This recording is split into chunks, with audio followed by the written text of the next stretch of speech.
Lakini mimi nimekuja kama Mkristo mwenye huzuni ya kufiwa.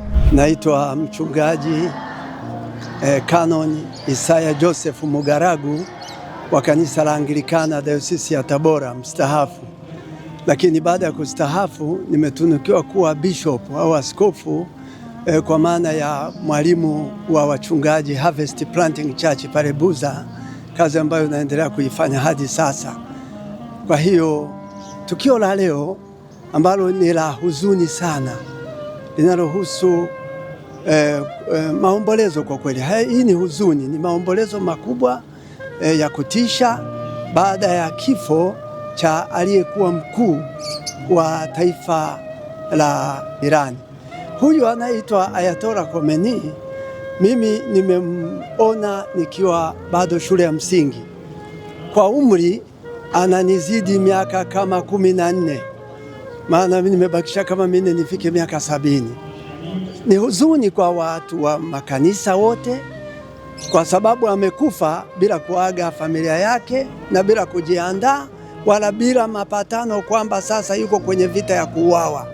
Amekufa kifo ambacho ni cha huzuni kabisa.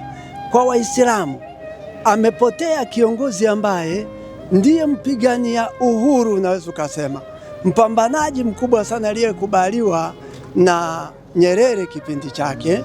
Mkimjua mtu alikuwa anaitwa Yasser Arafat kule Palestina.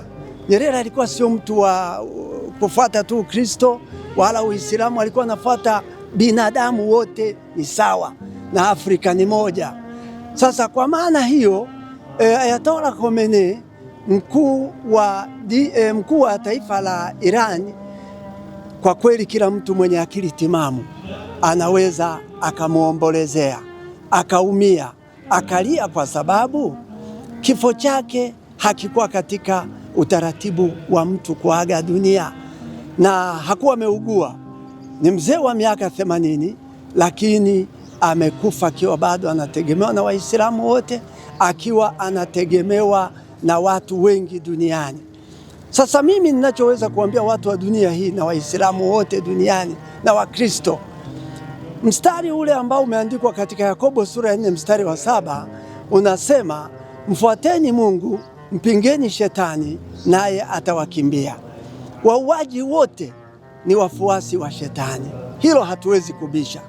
Na watu wote ambao wanauliwa ndugu zao bila kufikiria kwamba hawa wangeishi wakaendelea kuokoa kizazi kijacho na kilichopo, hawa wote wanafuata njia ya shetani. Kitendo cha kuingilia nchi yoyote ni uvunjifu wa amani ambao ni kinyume cha Umoja wa Mataifa, na hicho kitu kimeandikwa katika hiyo UN Charter, lakini kifungu kinachohusu sovereignty state, nchi yoyote au taifa lililo huru, taifa huru lolote lile haliwezi kupangiwa jambo wala kuingiliwa kwa namna yoyote, isipokuwa watu wakiwa na mambo yao, madeni yao, mashaka yao, wanaweza wakaja wakaomba kuzungumza.